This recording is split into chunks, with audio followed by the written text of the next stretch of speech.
Recrue de Memel.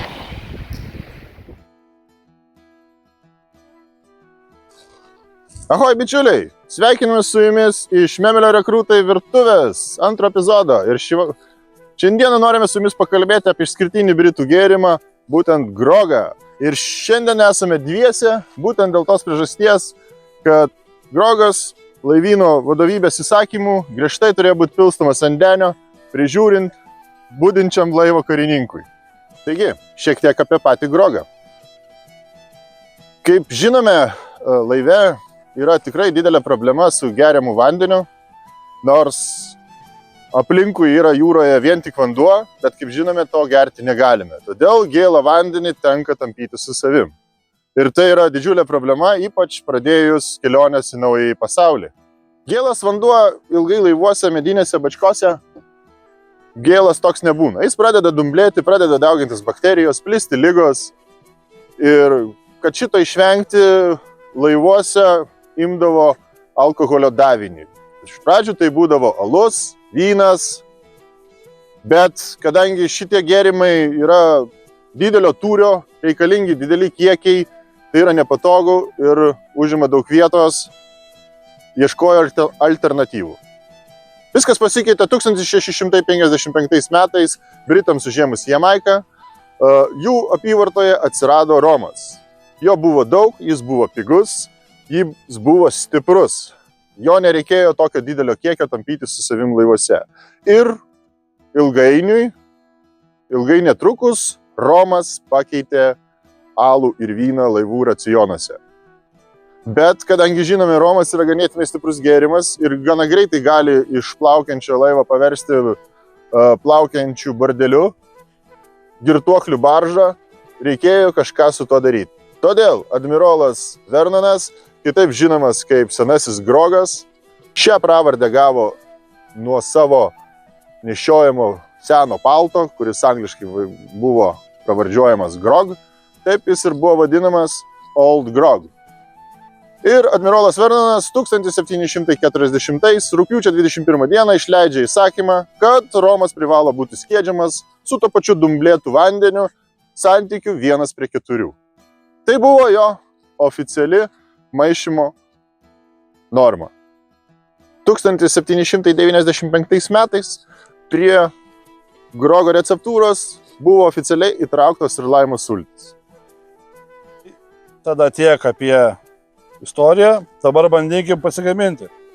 Oficiali norma buvo 1:4. Tai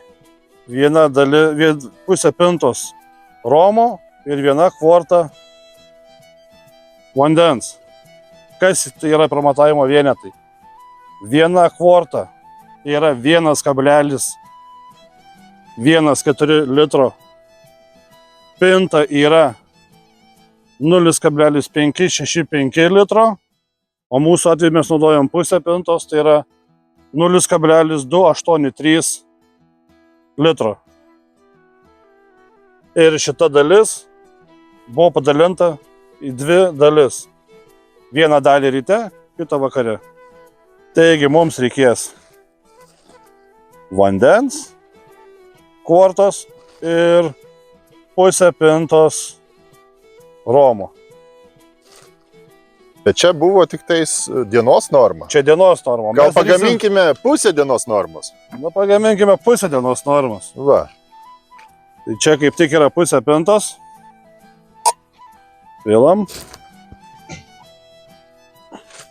Pusė dienos normos bus 1 pinta maišyta su 1/4 romo. Taip. Įpylėm pintą vandens. Tai dabar labai svarbu ir labai tikslus matavimas, čia yra 1/4 pintos. Labai tikslus matavimas, nes...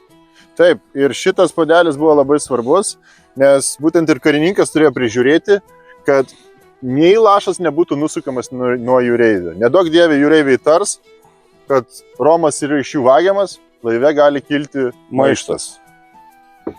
Supilam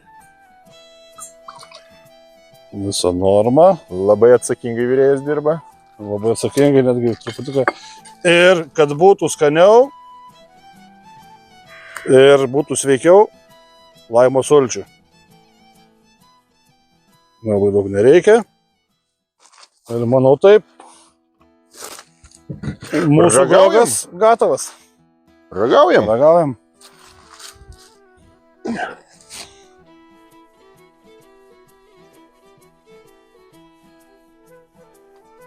Nu puiku.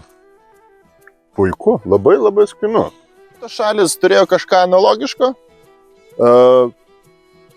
Amerikiečiai savo gėrimą vadino Bob Smith. Tai buvo panašiai miksuotas 1:4 alkoholis su vandeniu, tik tai alkoholį jie naudojo ne romą, o naudojo viskį pagamintą iš rugių. O piratai ką gerdavo? Piratai gerdavo bumbo. Bumbo, o čia kas toks? Bumbo visiškai tas pats, kas grogas praktiškai, tik tais, kad vietoj laimo jie naudodavo muskatą. Muskatą.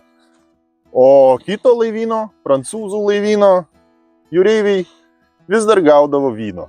Netgi šio laikiniam laivynė, išskirtinai, pas prancūzus galime laive įsigyti alkoholinio vyno. Tai tiek. Ačiū, kad žiūrėjot. Ir skanaus. Ahoj.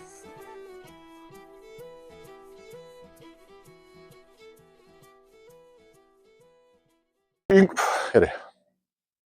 Vieną kvart, atsiprašau. Tai iš naujo. Tavo čia iš naujo padarom dabar skatyti valą. Iš naujo.